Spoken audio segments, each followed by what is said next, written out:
Dios les bendiga, amada iglesia. Este es el día que el Señor ha hecho para su pueblo, para nosotros. Amén. Es una bendición poder compartir su palabra, pues cada vez que Dios nos da esta oportunidad, sabemos que es una gran responsabilidad que ha entregado Dios entre nuestras manos y le damos gracias por la bendición y poder compartir su palabra en estos tiempos, ¿verdad?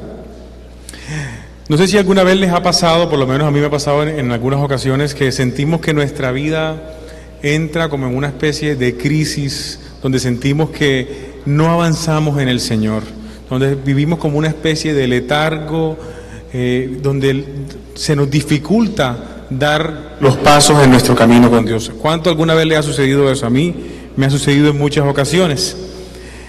De pronto me levanto, hago las cosas, mis tareas cotidianas, me cepillo los dientes, voy a trabajar, desayuno, almuerzo, pero parece que las cosas de pronto no cambian, seguimos haciendo lo mismo y de pronto en alguna parte del día recordamos aquella promesa que Dios habló a nuestras vidas, quizás siendo chicos o quizás algunos años, donde Dios nos hablaba de lo que sería su propósito con nosotros, de lo que Él iba a hacer con nuestras vidas. De pronto usó un pastor, un amigo, un hombre de Dios, una mujer de Dios, pero pasa el tiempo y pasan las situaciones y de pronto decimos, mi vida no se parece a lo que esa promesa que Dios había estipulado para mí significaba. Mi vida dista mucho de esa promesa y creemos. Por una parte puede ser que de pronto esa persona quizás se equivocó y dijo, esa promesa no era para mí, o sencillamente que nuestra vida debe ser estremecida hasta tal punto en que deba yo ser movido a cambiar y a creer. Amén. ¿Cuántos han sentido un mover de Dios especial en estos últimos tiempos? Yo lo he venido experimentando. En lo personal se lo puedo contar, en mi vida personal. Hace algún tiempo yo estaba experimentando ese momento que describí en mi introducción, un momento de dificultad espiritual, donde yo veía que muchos frentes en mi vida de pronto no estaban bien encaminados o no veía de pronto que fuera una situación conforme a la promesa de Dios en mi vida.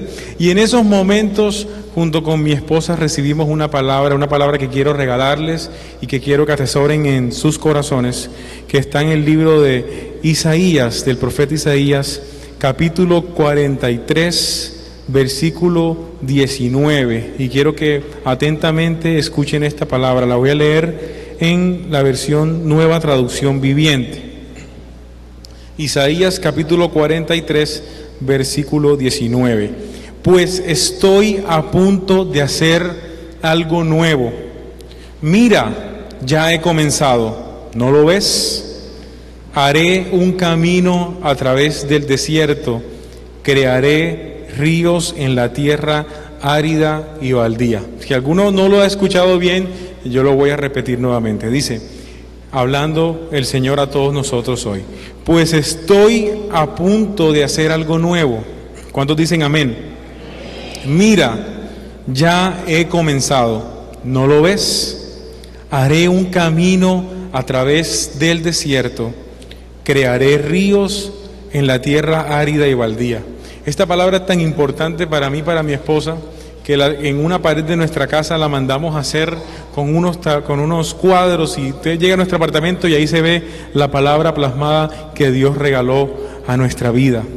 Esa palabra, mucho tiempo, incluso seguramente cuando la estábamos colgando en esa pared, era una promesa, pero poco a poco se ha empezado a hacer realidad en nuestra vida y también en nuestra iglesia. ¿Cuántos dicen amén? Algún día recibí una frase de un amigo, quizás estábamos conversando, algo me estaba pidiendo, no recuerdo con exactitud qué era, seguramente le estaba diciendo que algún día lo haré, me estaba pidiendo algún compromiso y yo le diría, bueno, no te puedo decir una fecha, pero algún día lo voy a hacer. Y ese amigo mío me dijo una frase que hasta el día de hoy la recuerdo constantemente cuando alguien me pregunta por una responsabilidad. Y él me dijo, ¿sabes qué? Algún día es ningún día. Algún día es ningún día. Cuando nosotros continuamente decimos, algún día cambiaré, algún día haré lo que debo hacer, algún día tomaré la acción que debo tomar, realmente lo que estamos diciendo es, no lo voy a hacer. lo voy a postergar, nuevamente lo postergaré y no tomaré esa acción que debo tomar. Amén. Y eso, así como lo vemos en nuestra vida, cuando yo estaba preparando este mensaje, me acordaba de los niños cuando están muy pequeños y empiezan a soñar qué quieren ser en su vida. ¿Qué es lo que más común que un niño dice que quiere ser en su vida? ¿Quién me puede decir?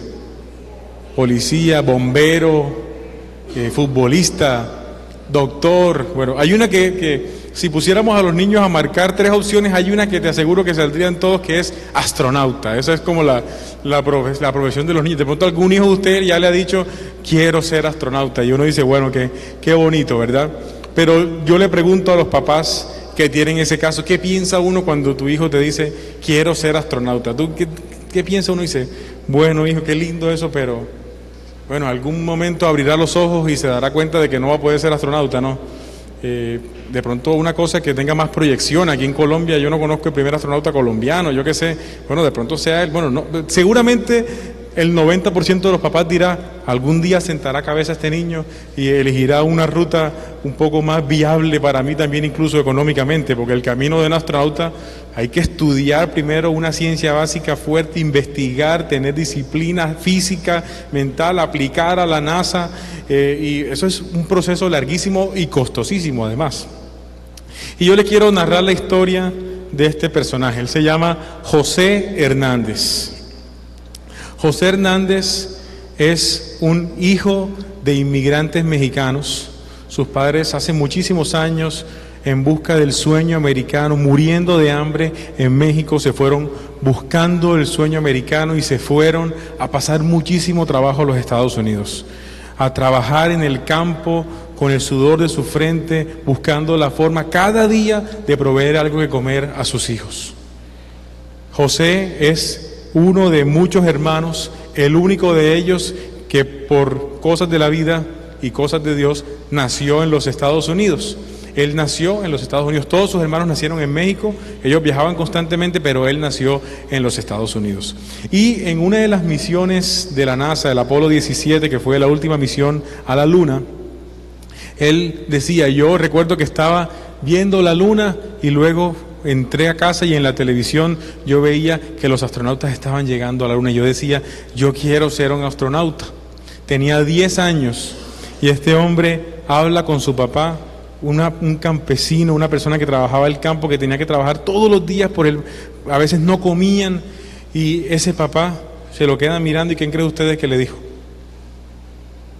Pues este hombre, en contrario a lo que muchos pensamos, de pronto de decirle, hijo, abre los ojos, ayúdame a sacar estas papas de aquí más bien y deja de estar pensando en lo que no tienes que pensar. Él le dijo, ¿sabes qué, hijo? Si quieres ser astronauta, entonces tienes que trabajar por ello. Y le dijo una frase muy bonita, le dijo, reconoce lo lejos que estás de tu objetivo actual, dibuja un mapa donde estás ahora y a dónde quieres llegar. Obtén la educación que necesitas y haz un esfuerzo porque todo el mundo siempre va a exigir mucho más de ti y tienes que estar a la altura de aquello que quieres hacer. Ese chico de 10 años llegó a su cama, se acostó y dijo, mi papá me acaba de decir que sí voy a poder ser un astronauta. No encontró un bloqueo ahí en su padre. Empezó a trabajar por el plan que su papá le dijo, estudió como pudo acceder a la educación, empezó a trabajar, empezó a hacer 1000 cosas y se postuló finalmente a la NASA para ser un astronauta. Esto es un proceso riguroso, o sea, se presentan miles de personas y pueden escoger a 2. Una persona generalmente se presenta una vez, no pasó, se presenta la segunda, si no pasó dice, ya no pasé. Este hombre no se presentó ni 1, ni 2, ni 3 veces, se presentó 11 veces y en la número 11 fue que lo aceptaron y cumplió su sueño de ser astronauta. Y él dice, él es creyente y dice, yo puedo glorificar a Dios. Él da conferencias de ánimo en varios escenarios cristianos y no cristianos y él dice, yo pude corroborar que la misma ciencia afirma la existencia de Dios y se dedica, como les decía yo, a motivar a muchas personas. Su esposa fue su apoyo en todo momento y cada vez que él le decía no, ella decía, inténtalo una vez más hasta que lograron su objetivo. Y saben, ahí hubo un padre y una esposa que creyeron en él, pero también hubo una persona que tomó la decisión de creer y se levantó. Y este mensaje que yo les quiero compartir hoy no es un mensaje de positivismo ni motivacional en este sentido de que puedes hacer todo, sino por el contrario, así como él tuvo un padre que creyó en él, tú y yo tenemos un Padre celestial que cree en nosotros, que nos ha encomendado una tarea a cada uno de nosotros y que también tendremos que rendir cuenta de ello. Tenemos que levantarnos. Nuestro Padre celestial cree en ti y cree en mí.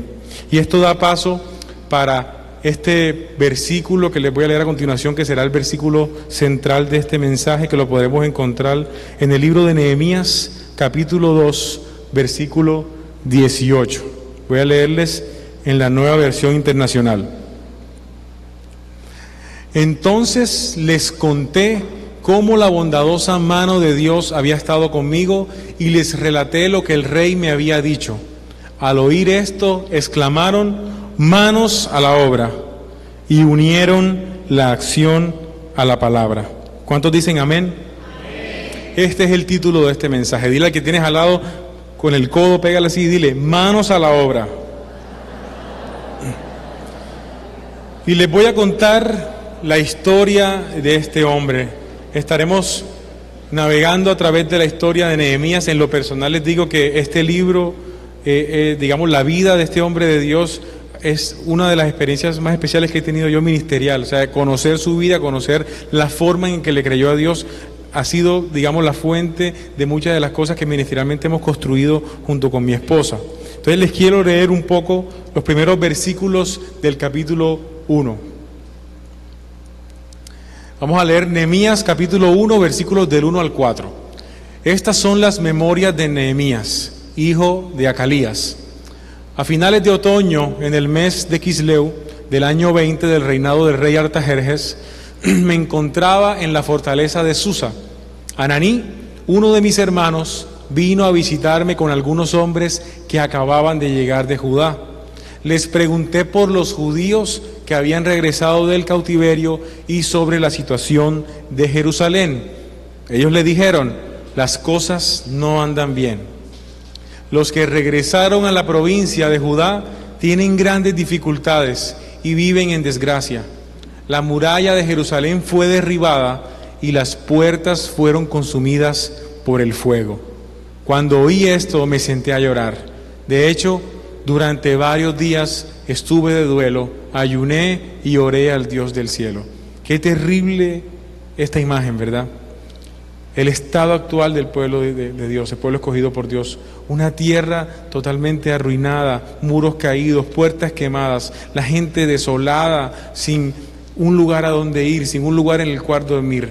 Una situación muy fuerte de necesidad y que requería urgentemente la intervención de Dios. Y hubo alguien que se llamó Nehemías que se atrevió a creer. Ahora les pregunto yo, amada iglesia, ¿será que en nuestro entorno hay situaciones que demandan y que requieren la intervención urgente de Dios? ¿Sí o no? ¿Será que tu familia requiere la intervención de Dios? ¿Tu vecino requiere la intervención de Dios? ¿Tu barrio requiere la intervención de Dios? ¿La iglesia tiene situaciones que requieren una intervención de Dios? ¿Nuestra ciudad requiere intervención de Dios? Pues entonces Dios está demandando que más Nehemías se levanten a creerle a Dios y a atender todas estas necesidades que enfrentamos como su pueblo. ¿Cuántos dicen amén también a eso? ¿Verdad? Tenemos que levantarnos. Y hoy es el día para cambiar. Hoy es el día que Dios ha dispuesto para que cambiemos nuestra forma de pensar, nuestra forma de actuar. ¿Cuántos conocen al reverendo Néstor Blanco? Él es muy amigo de la familia, yo realmente lo quiero muchísimo. Él generalmente cuando viene a Cartagena, de hecho duerme en mi casa. He podido compartir muchas cosas con él. Y él es una persona bien fuerte y bien radical. Tiene unas anécdotas muy fuertes que él mismo, de hecho aquí en la congregación nos contó alguna vez, y a eso voy a hacer alusión, que en su iglesia el pastor designó un conjunto de líderes para que fueran a un congreso de avivamiento. La iglesia estaba pasando un momento muy difícil y se fueron 5 o 6 líderes a ese congreso y esos señores estaban felices y decían, no, aquí ya entiendo cómo es este tema, tenemos que pintar, aquí están las paredes azules, hay que pintarlas de azul porque eso trae el avivamiento. Y mira que ellos tocaron esta canción y empezaron a copiar todo lo que hacían en la iglesia. El pastor dijo ABC y después dijeron esto otro y tocaron fue estas 3 canciones, no, la alabanza la tocaban al principio y al final, mejor dicho, se fueron con una receta de avivamiento. Dijeron, si hacemos esto, viene el avivamiento a la iglesia. Llegaron a la iglesia, hicieron una junta de liderazgo, sentaron al pastor, invitaron al pastor Néstor Blanco también, se sentó él allí, ustedes lo conocen, y le dicen, pastor, tenemos la receta del avivamiento, tenemos que hacer esto, pastor, las paredes hay que pintarlas, estoy exagerando un poco, ¿no? Hay que hacer esto otro, hay que predicar así, así, tiene que decir estas palabras que resultarán en el avivamiento en la iglesia. El pastor lo miraba con cierto escepticismo y de pronto dirigió su mirada al reverendo Néstor Blanco y le dijo, Néstor, ¿tú qué opinas? El pastor Néstor Blanco lo queda mirando y le dice, ¿estás seguro, pastor, que quiere que yo responda? Sí, Néstor, dime cuál es tu opinión. Y él les dijo, están todos equivocados, pastor. Perdóneme que yo sea tan frentero, pero todos están errados. El avivamiento comienza aquí y ahora. El avivamiento comienza cuando nosotros nos dispongamos, cuando nos levantemos y decidamos creerle a Dios. El avivamiento comienza cuando nosotros nos unamos en oración, que doblemos las rodillas y que le creamos a Dios. El avivamiento no tiene una receta, pastor. Comienza cuando cada uno de los que estamos aquí se crea el asunto y trabajemos por ello en unidad. Allí tendremos el verdadero avivamiento porque Dios lo ha dispuesto, pero no hay recetas mágicas, pastor. Obviamente no sentaron bien los comentarios, pero él tenía la razón. Y en ti y en mí está la facultad para levantarnos como lo hizo Nehemías y creerle a Dios. Y hoy, amada iglesia, es el día que Dios ha escogido para que tú y yo tomemos 5 decisiones. Amén. Vamos a ver cuál es la primera decisión.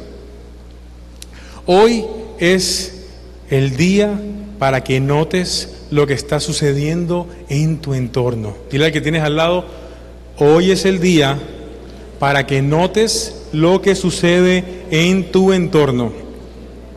Y voy a leer otro pasaje del libro de Nehemías que está del versículo, el mismo capítulo 1 del versículo 4 al 11. Y quiero que escuchemos esta parte de la historia muy atentamente. Estamos hablando cuando le acaban de describir a Nehemías cuál es la situación de Israel. Cuando oí esto me senté a llorar. De hecho, durante varios días estuve de duelo, ayuné y oré al Dios del cielo y dije, oh Señor Dios del cielo, Dios grande y temible que cumples tu pacto de amor inagotable con los que te aman y obedecen tus mandatos. Escucha mi oración. Mírame y verás que oro día y noche por tu pueblo Israel. Confieso que hemos pecado contra ti. Es cierto, incluso mi propia familia y yo hemos pecado. Hemos pecado terriblemente al no haber obedecido los mandatos, los decretos y las ordenanzas que nos diste por medio de tu siervo Moisés. Te suplico que recuerdes lo que le dijiste a tu siervo Moisés. Si me son infieles, los dispersaré entre las naciones, pero si vuelven a mí y obedecen mis mandatos y viven conforme a ellos, entonces, aunque se encuentren desterrados en los extremos más lejanos de la tierra, yo los volveré a traer al lugar que elegí para que mi nombre sea honrado. El pueblo que rescataste con tu gran poder y mano fuerte es tu siervo. Oh Señor, te suplico que oigas mi oración. Escucha las oraciones de aquellos quienes nos deleitamos en darte honra. Te suplico que hoy me concedas éxito y hagas que el rey me dé su favor. Pon en su corazón el deseo de ser bondadoso conmigo. Qué manera y qué oración la de este hombre al enterarse de una necesidad, ¿no les parece? ¿Cómo reaccionamos nosotros ante la necesidad? Todos estamos diciendo y todos en común acuerdo dijimos, hemos identificado situaciones en mi familia, en la iglesia, en mi trabajo, donde se requiere una intervención urgente de Dios. Ahora, ¿cómo reaccionamos nosotros ante esa necesidad? ¿Qué hizo Nehemías? Se inquietó por la necesidad, preguntó por ella, pero no era tipo murmuración, ¿no? Que le llamas a la hermana y cuéntame qué fue lo que le pasó al hermano, ¿cómo va a ser? No puede ser, hermano, vamos a estar orando por eso, pero realmente es más para enterarse de lo que sucedió que hacer algo.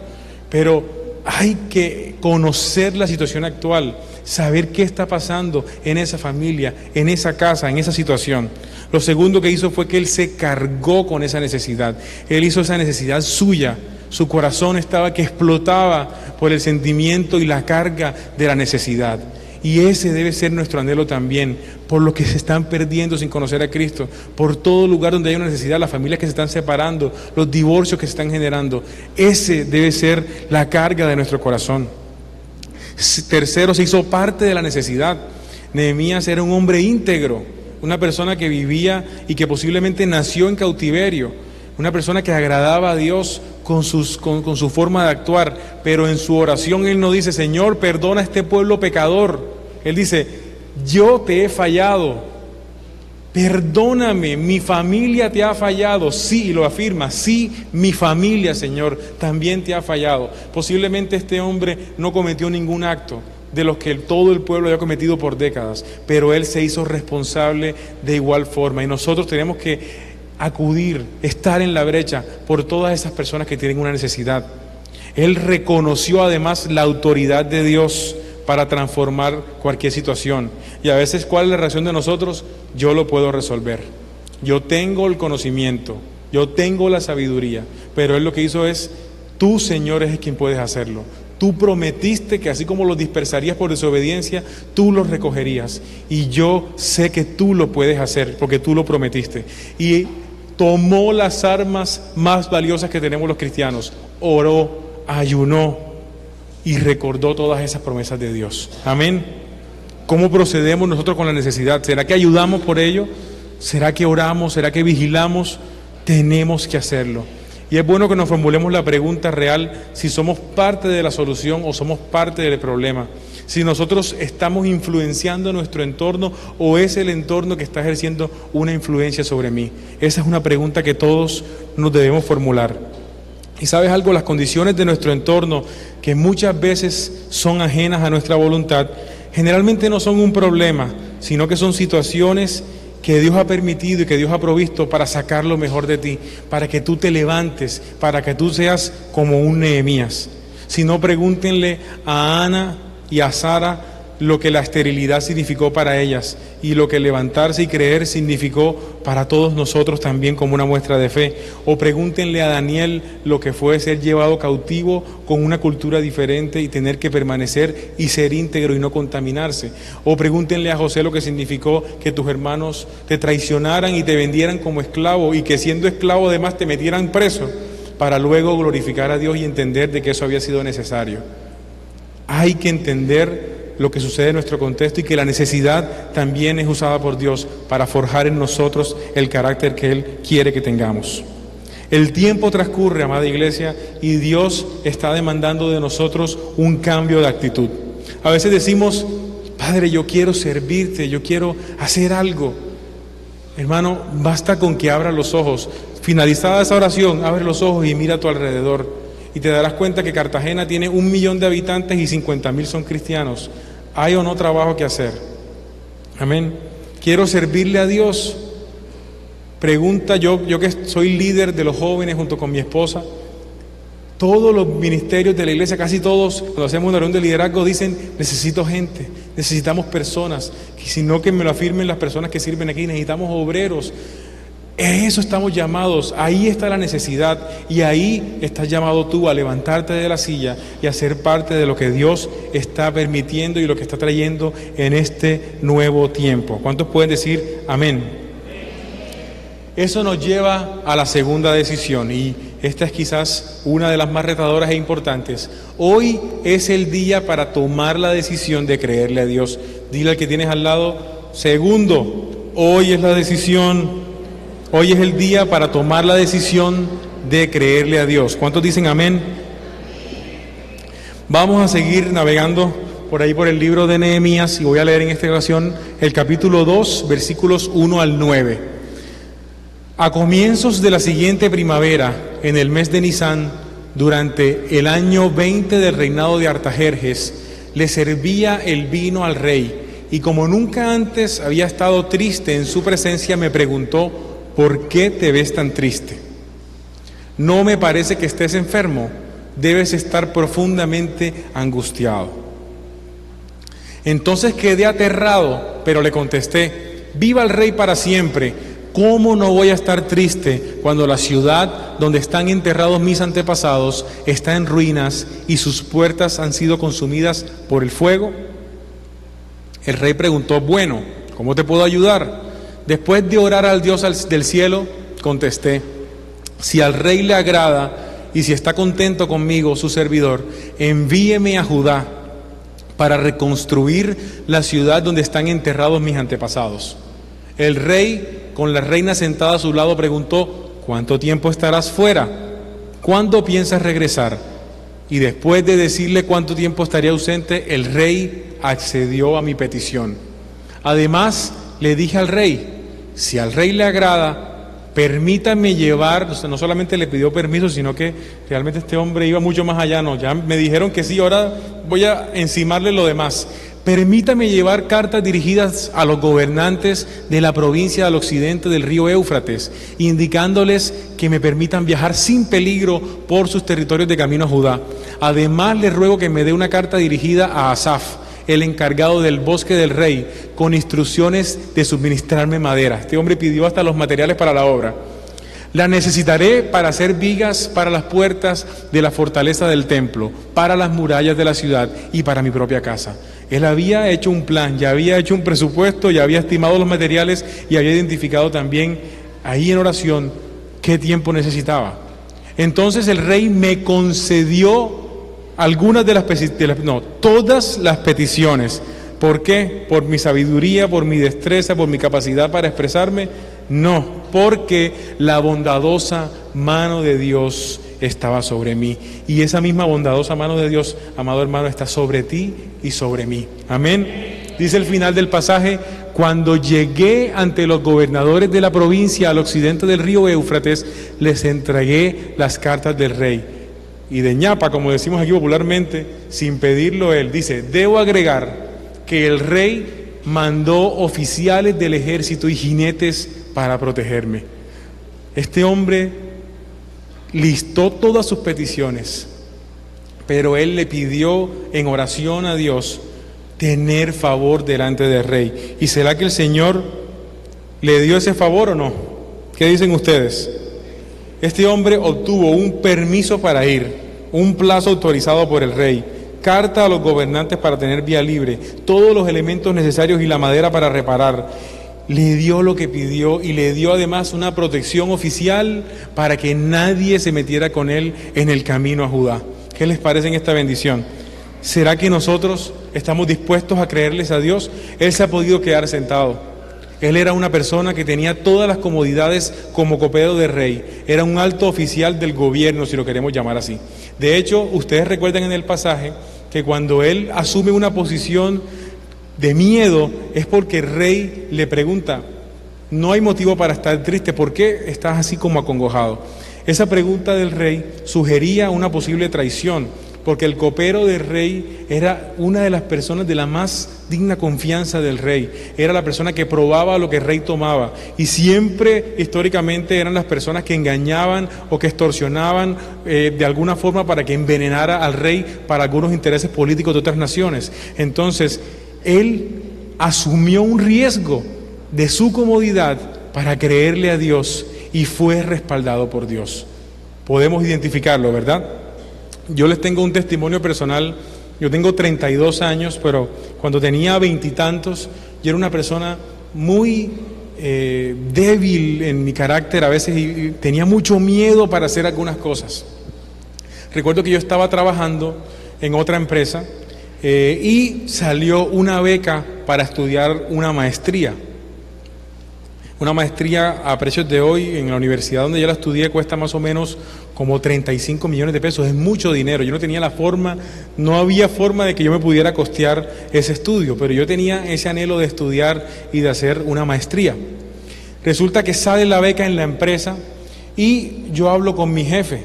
Él me dice: Alejandro, te voy a postular para que hagas un curso. Había que competir con 40 personas para que solo unos cuantos se ganaran un cupo para esa maestría. Pero había una particularidad: la maestría que estaban ofreciendo no me gustaba para nada. Yo decía: Señor, pero eso no es lo que quiero estudiar. no me siento afín con eso. Y yo hablé con mi jefe y le dije, jefe, muchas gracias, pero es que yo no me siento identificado con ese estudio. Y él me dijo, ¿sabes qué, Alejandro? Sigue adelante, que después veremos qué pasa, pero no desaproveches la oportunidad.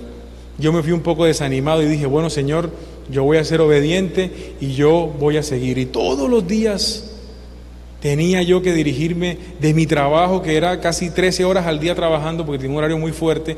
A las noches me tocaba ir a Ternera a estudiar hasta las 10 de la noche.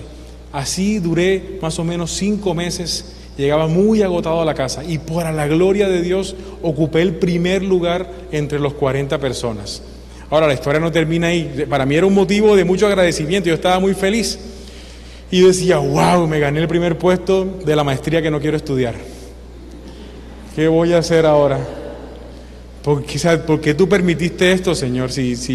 Bueno, algo tendrá que suceder para yo entender, porque yo realmente no entendía. Mientras estaba en todo este dilema, llegó un correo a mi cuenta de correo personal de un nuevo programa que lanzaron en la Universidad Tecnológica y era una maestría. Yo cuando leí el programa yo decía, este es el programa de mis sueños, o sea, parece que lo hubiesen escrito pensando en mis intereses. Esta es la maestría que yo quisiera estudiar, yo soñaría poder estudiar esta maestría. Y yo dije, bueno, ¿qué voy a hacer ahora?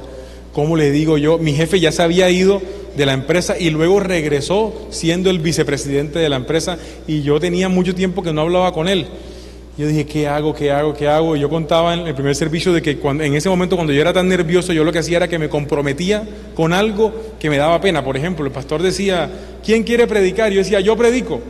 Pero yo decía, ¿con qué me comprometí? Pero como ya me había hecho el compromiso, yo decía, ya lo tengo que hacer y tengo que enfrentar mis miedos. Y yo me senté en mi computador y redacté un correo y dice, señor vicepresidente, buenos días, mira, le informo que yo ocupé el primer lugar en esto de los 40, yo no sé si usted recuerda que no me sentía muy afín, pero resulta que salió otro programa de maestría que a mí me gusta.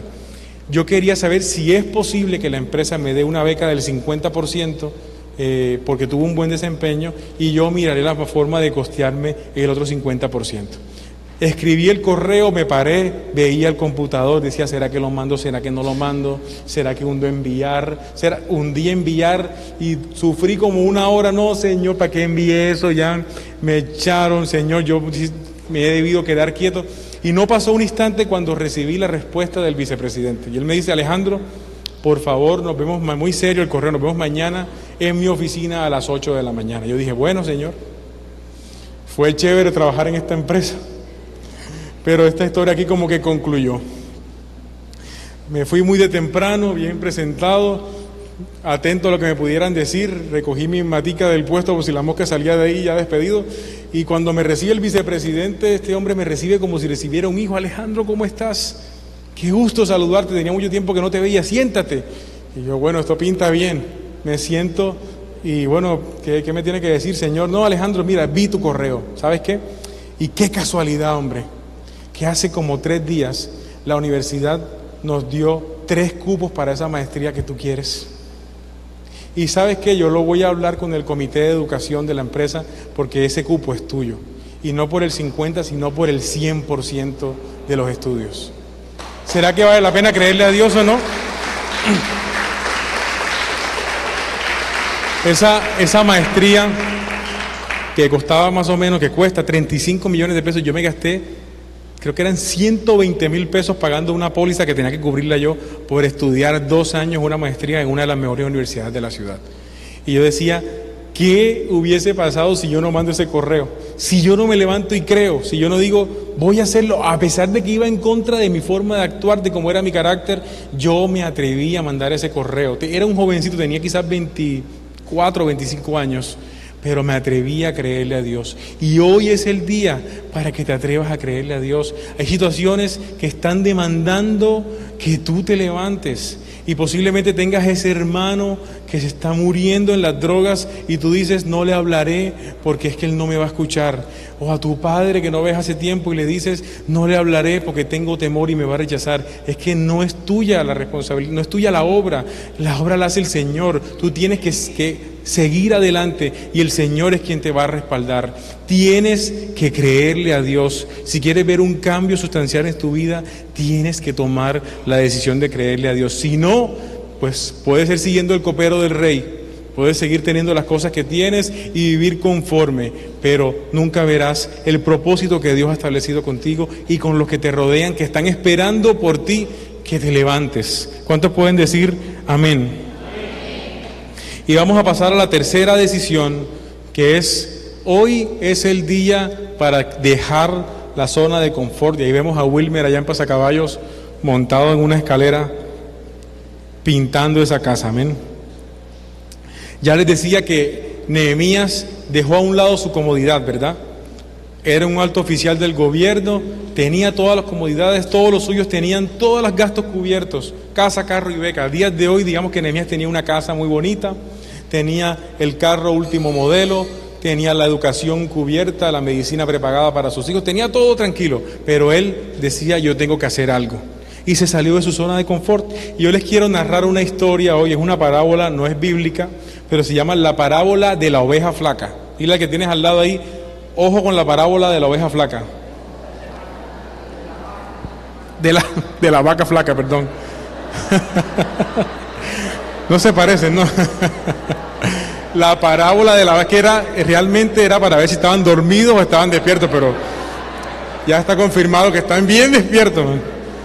La parábola de la vaca flaca. Entonces, escuchen atentamente esta historia. Resulta que una vez había un maestro. Era una persona muy sabia. Todos lo reconocían por ser una persona sabia. Todos le pedían consejo.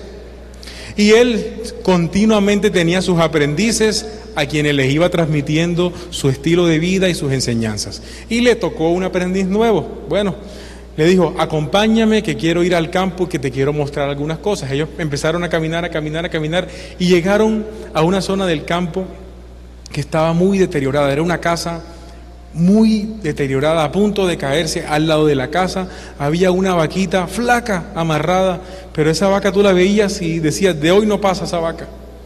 Tocaron la puerta, y cuando abren la puerta estaba la esposa, el esposo con 2 hijos mal vestidos, desnutridos, demacrados, con una actitud de derrota, y ellos ingresaron a esa casa y empezaron a conversar con ellos, y ellos les decían: maestro, nosotros realmente no tenemos más nada que esta vaca. Esta vaca es la que nos da de comer. Esta vaca flaca es la que nos produce el poquito sustento para sobrevivir, pero esta vaca está próxima a morir y detrás de la vaca nos vamos nosotros. Nosotros no tenemos esperanza de vida. ¿Qué vamos a hacer si este es nuestro entorno? Aquí no hay forma de crecer, no hay forma de vivir. Esta es nuestra situación. Ese maestro nada más decía: ok, sí, no le comentaba muchas cosas, y el aprendiz atento a todo lo que estaba sucediendo y muy cargado por esa familia. Ellos le ofrecieron quedarse y durmieron ahí junto con aquella familia. A la medianoche el maestro le dice al aprendiz: levántate que vamos a hacer algo. Se van junto con el aprendiz, llegan donde la vaca. Este hombre pensó que no sé qué va a hacer por la vaca y degolló la vaca. La vaca cayó en el suelo, inmediatamente murió, y estos hombres emprendieron camino. Este aprendiz no podía creer y él dijo: caramba, ¿yo a qué hombre estoy siguiendo? Este hombre es un asesino. Pero él guardó sus palabras en obediencia y siguió caminando junto a su maestro, aprendiendo otras cosas de la vida. Unos 5 años después, el maestro le dijo otra vez: ven chico, quiero que me acompañes, otra vez quiero hacer un recorrido por el campo. Empezaron a caminar y llegaron a aquel lugar donde estaba esa casa deteriorada junto con la vaca flaca. Cuando llegan, encuentran una casa hermosa, gigantesca, parecía una mansión. Eran unos prados verdes y se veían cosechas de todo estilo.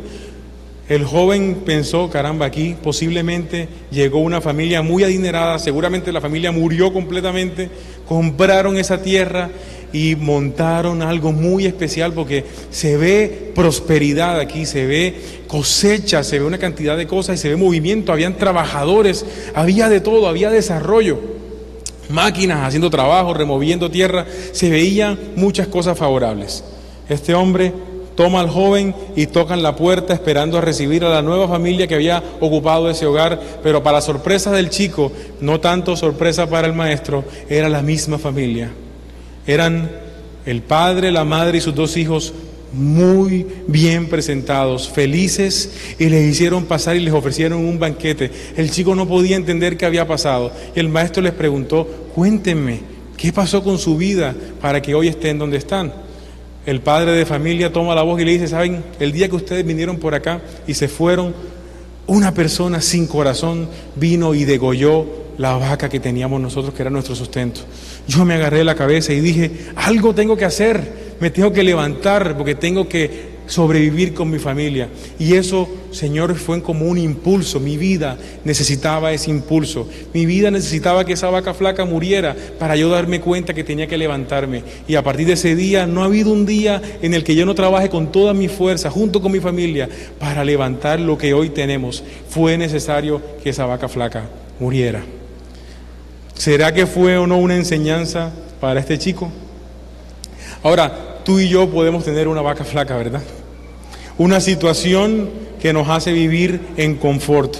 Una situación de la que decimos, de aquí nadie me mueve. Yo tengo lo que necesito a mi juicio y a mi criterio y no me voy a levantar porque estoy cómodo. Pero Dios está demandando que veas más allá de esa vaca y que veas lo que Él verdaderamente quiere hacer contigo, que es eso que ha prometido a tu vida por años. Hoy es el día, amada iglesia, para que te levantes de tu silla, para que dejes la zona de confort y para que te abones al trabajo que se está demandando Dios de nuestra iglesia. Hay que levantarse y hay que dejar a un lado esa zona de confort. ¿Cuántos pueden decir amén? Y vamos al cuarto punto, la cuarta decisión. Hoy es el día para derrotar a nuestros ¿qué? Enemigos. Al igual que las condiciones en nuestro entorno, un enemigo puede ser algo que Dios permite en nuestra vida para forjar el carácter que debemos forjar. Asiria, muchos años, fue un instrumento que Dios utilizó para disciplinar a su pueblo. Y Asiria no era como tal escogida por Dios en el sentido de que tenía un propósito divino o que era entregada o íntegra. Su gobernante era una persona corrupta, una persona que hizo mucho daño, pero Dios permitió que ese enemigo existiera para disciplinar y para luego entregar una promesa de restauración a su pueblo. Cuando tú te levantas y dices, hoy es el día que voy a cambiar y voy con todo el esmero, cuando empieces a dar el primer paso, ahí va a estar Satanás diciendo, ojo, que a mí me conviene que estés sentado. Y quiero que lo veamos a la luz de la historia de Nehemías. Nehemías capítulo 2, versículos 19 y 20. Sin embargo, cuando Sanbalat, estamos hablando del pasaje posterior cuando dicen manos a la obra. Cuando Sanbalat, Tobías y Gesem, el árabe, se enteraron de nuestro plan, se burlaron con desprecio. ¿Qué están haciendo?, preguntaron. ¿Se rebelan contra el rey? Yo contesté, el Dios del cielo nos ayudará a tener éxito. Nosotros, sus siervos, comenzaremos a reconstruir esta muralla, pero ustedes no tienen ninguna parte ni derecho legal o reclamo histórico en Jerusalén. Ellos no habían colocado ni siquiera la primera piedra. Manos a la obra, y se encontraron con el enemigo enseguida. Y posiblemente tú te levantes hoy y digas, hoy es el día que voy a cambiar, y no has salido de aquí cuando recibes la llamada que te dicen, tú no lo vas a hacer. Dicen, tú tienes que quedarte sentado, porque ¿qué creen ustedes que quiere el enemigo con nosotros? Que estemos sentados. Nada más le conviene a él que estemos sentados sin hacer el propósito al cual Dios nos ha llamado. Pero tienes que levantarte. Nehemías le creyó a Dios. Y los enemigos no solamente empezaron a hablar, sino que empezaron a sabotear la obra y a conspirar para matarlo. En muchas ocasiones buscaron a Nehemías y lo citaban, ven, reunámonos en tal lugar, pero era para matarlo, porque empezaron a reconocer que él estaba siendo utilizado por Dios para reconstruir los muros. Y este es uno de los pasajes que más me llama la atención, que está en el capítulo 14, versículos 15 y 17. Dice, y cuando oyeron nuestros enemigos que lo habíamos entendido y que Dios había desbaratado el consejo de ellos, nos volvimos todos al muro, cada uno a su tarea. Desde aquel día, la mitad de mis siervos trabajaba en la obra y la otra mitad tenía lanzas, escudos, arcos y corazas. Y detrás de ellos estaban los jefes de toda la casa de Judá. Los que edificaban en el muro, los que acarreaban y los que cargaban, con una mano trabajaban en la obra y con la otra, ¿qué? Tenían una espada. estaban apercibidos del enemigo. A veces nosotros decimos, así como creemos en lo que Dios puede hacer, tenemos que ser conscientes y discernir de que el enemigo se va a levantar cada vez que quiera dar un paso. Y nosotros a veces decimos, voy a levantarme, y cuando el enemigo aparece, mejor me quedo sentado. Porque eso es lo que nos sucede. Y este grupo de personas que creyeron en la visión que Dios había dado a Nehemías, dijeron, no Señor, vamos a permanecer. Y así como con esta mano voy a estar pintando, voy a estar trabajando, pues aquí tengo la espada por si aparece el enemigo. Hay que estar listos para la guerra y listos para la obra, listos para trabajar y listos para hacerle frente al enemigo que quiere derrumbar la obra. Y aquí hay una imagen que me llama mucho la atención, no sé si lo notaron, pero ahí está nuestro hermano Francisco. ¿Cuántos conocen al hermano Francisco? Estábamos pintando allá en Pasacaballos y ahí está Francisco, tiene la brocha en una mano y tiene un vaso de aguapanela y un sándwich en la otra. Es un hombre que está dispuesto al trabajo. Yo vi la escena y dije, opa, me acordé del versículo, mano. Le tomé la foto. Hay que estar dispuestos a trabajar. Y se estaba alimentando, pero no abandonó la obra. Él siguió en su tarea. Un ejemplo para todos nosotros, ¿verdad? Y saben, lo curioso de todo esto es que la persistencia y el enfrentar al enemigo tiene también un final feliz para todos los que creemos en Dios. Miren este pasaje del versículo 6, capítulos 15 al 16. Así que el 2 de octubre, a los 52 días después de comenzar la obra, se terminó la muralla. Cuando se enteraron nuestros enemigos y las naciones vecinas se sintieron aterrorizados y humillados, se dieron cuenta de que esta obra se había realizado ¿con qué? Con la ayuda de Dios. ¿Cuántos pueden glorificar a Dios? 52 días después, este hombre que salió de su comodidad, que se fue a un ambiente hostil, que recibió oposición desde el día 1, durante la obra, al finalizar la obra, vio la mano de Dios porque le creyó. Y al final de cuentas, ¿qué dijeron los enemigos? Busquemos una nueva estrategia. Dijeron, no Señor, estos hombres están siendo respaldados por Dios, ahí no hay nada que hacer. Y temieron por sus vidas, porque no era el gran líder que está al frente del pueblo, era el gran Dios Todopoderoso que estaba al frente de su vida, y Él es el que está delante de tu vida. ¿Cuántos pueden decir amén?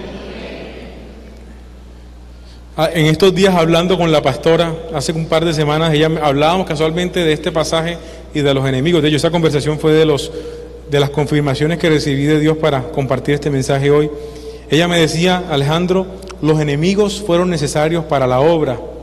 Desarrollaron en el pueblo que participaba en la reconstrucción el sentido de trabajar en equipo, de mantenerse unidos, de creer, de velar, de estar alerta en todo tiempo y de reconocer al final de que Dios les había dado la victoria.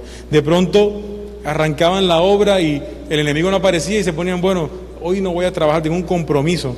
No, mañana tampoco, mejor dicho, esta semana me la voy a tomar de descanso. Pero como estaba la acechanza del enemigo, ellos trabajaron arduamente y en equipo. Y a pesar de la oposición, vieron un resultado favorable de la mano de Dios. ¿Cuántos dicen amén? Y pasamos al quinto y último punto, a la quinta decisión. Hoy es el día para estar unidos en un mismo espíritu.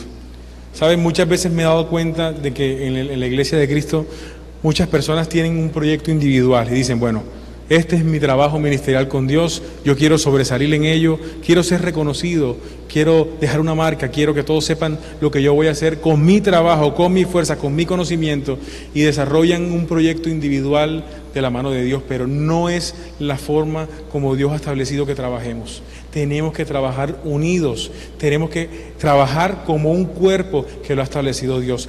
Todos tenemos un rol, el servidor, la persona que trabaja con los niños, la persona que evangeliza, la persona que trabaja con los jóvenes, el miembro de la alabanza. Todos cumplimos una función y un rol, y esos roles engranados, trabajando en unidad, cumplen un designio y una voluntad de Dios que es una sola. Dios tiene una voluntad con la iglesia y todos nosotros hacemos parte de un trabajo para que esa voluntad se llegue a cumplimiento. Y eso tenemos que entenderlo de esa forma, porque individualmente no conseguiremos nada. Individualmente no conseguiremos nada. En un partido de fútbol, si el delantero mete 20 goles, pero al portero le meten 40, ¿de qué sirve? ¿Verdad? Todos tenemos que estar unidos bajo un mismo propósito, levantarnos en unidad. Si hay un ministerio que le haga falta a personas, apoyarlo. Y yo se los digo por experiencia propia. Para nosotros que somos los líderes de jóvenes ha sido muy difícil trabajar, muy difícil, y a veces nos quedamos muy solos trabajando. Y yo empecé a orar a Dios por esto, pedirle respuesta conforme a la palabra que me había dado en Isaías, que les compartí al inicio. Y Dios respalda y Dios escucha la oración de sus hijos. ¿Cuánto creen que eso es verdad? Amén. Dios atiende la oración. Señores, a mí han llegado personas, hoy llegó una persona, un miembro de Alabanza, y me dijo: Alejandro, estoy inquieta porque Dios me ha estado colocando ideas para ayudarte. ¿Cuándo nos reunimos? Hace un par de semanas otra persona me dijo: hemos estado orando por semanas por ustedes y tenemos ideas y queremos ayudarles. Y está trayendo a nuevas personas para abonarse al equipo. Para los jóvenes se lo digo desde mi perspectiva, pero para toda la iglesia también. Dios está trayendo un nuevo mover y tenemos que discernir los tiempos, amada iglesia. El ejemplo perfecto fue lo que sucedió en Pasacaballos. No sé si cuántos tuvieron la oportunidad, y había un grupo más o menos de unas 50 personas, pero fue un momento hermoso. Fue ver a toda la iglesia, miembros de todos los ministerios, trabajando unidos. Ahí había un solo propósito, ahí no había que si esta pared quedó mal o esta quedó bien, que si el que evangelizó lo hizo mejor que el que pintó. Ahí el propósito era trabajar por una de las comunidades que Dios ha entregado a nuestra iglesia para bendecir. Todos trabajábamos unidos, estaba el líder junto al discípulo, el niño junto al adulto, todos trabajando por un mismo fin, que era extender el reino. Y Dios se glorificará allá en Pasacaballos, se glorificará en este lugar y en todas las obras que Dios ha dispuesto, pero necesitamos levantarnos de nuestra silla. Les decía hace un instante que escucho todos los ministerios diciendo: necesitamos obreros. Tú y yo tenemos que levantarnos. Este es el tiempo. No es momento para discutir, no es momento para perder el tiempo en discusiones sin sentido, sino para buscar la forma de unirnos y trabajar por el propósito de Dios. Hay dos tipos de personas, ¿verdad? Las que se sientan a esperar que las cosas sucedan, y hay otros, las que hacen que las cosas sucedan. ¿Qué tipo de personas queremos ser, verdad? Yo quiero ser un Nehemías. Y Dios nos está llamando a todos a levantarnos como Nehemías. Saben, de pronto nosotros decimos: esta palabra ha llegado a mi corazón, quiero avanzar, pero no puedo, no tengo el conocimiento, no sé suficientes versículos, no estoy suficientemente preparado, no lo voy a hacer bien. Pero déjame decirte, en eso no es lo que se fija Dios. Dios está atento al tipo de vida que tú llevas y a tu disposición. Hay que buscar agradar a Dios y también hay que estar dispuesto a trabajar en su reino. Miren este versículo que se los quiero regalar para que lo atesoren en su corazón. Salmo 32, 8. Dice la palabra de Dios: yo te instruiré, yo te mostraré el camino que debes seguir, yo te daré consejos y velaré por ti. ¿Acaso no es suficiente eso? Dios no está diciendo: yo te voy a dar una palabra y mira a ver cómo tú te las arreglas. Yo te voy a instruir, te voy a formar. ¿Estás preocupado? Porque Dios te va a formar. Pablo, el hombre que perseguía a los cristianos, decía: me consideró digno de confianza.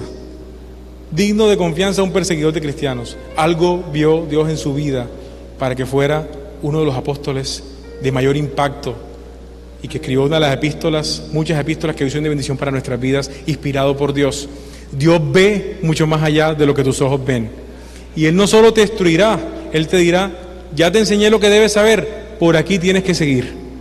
Y mientras vayas caminando ese camino, te va a dar consejos: ojo con esta piedra, ojo con este tropiezo. Y luego cuando te suelte en el camino, te vas a cuidar. ¿Acaso no es suficiente? Para mí eso es suficiente, porque eso me enseña que yo solamente tengo que ser una persona dispuesta. Nehemías estuvo dispuesto y lo demás lo hizo Dios. En ningún momento Nehemías dijo: fue por mi fuerza, fue por mi conocimiento. Él siempre dijo: la bondadosa mano de Dios estuvo conmigo, la gracia y el favor de Dios me ayudó delante del rey. Él me acompañó y por su gloria nuestros enemigos temieron, porque entendieron que Dios estaba conmigo. Finalizo con una frase, amada iglesia: de Dios es el propósito. Él coloca la promesa. Él es el hacedor de la obra.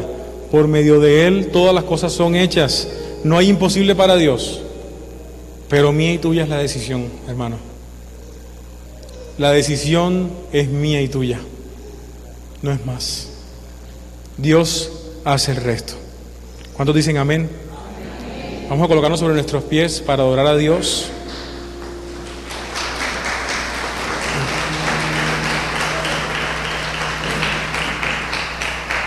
Amado Padre, te damos gracias por este día, Señor, porque sabemos que has hablado a nuestra vida, Dios.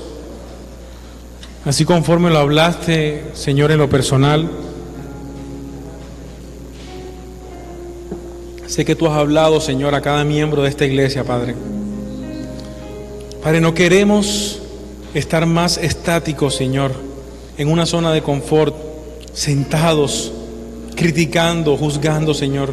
Queremos levantarnos como Nehemías, creer, enfrentar a nuestros enemigos, trabajar como un equipo, Dios. Y a pesar de la oposición, Señor, poder permanecer confiando en ti, en que tú, Señor, nos instruirás, en que tú, Señor, nos mostrarás el camino, amado Dios, en que tú me darás consejos mientras camino contigo, Dios, y que adicionalmente tú velarás por mí, Padre. Cantamos a ti, amado Dios. Si mi vida te sirve, la entrego a ti.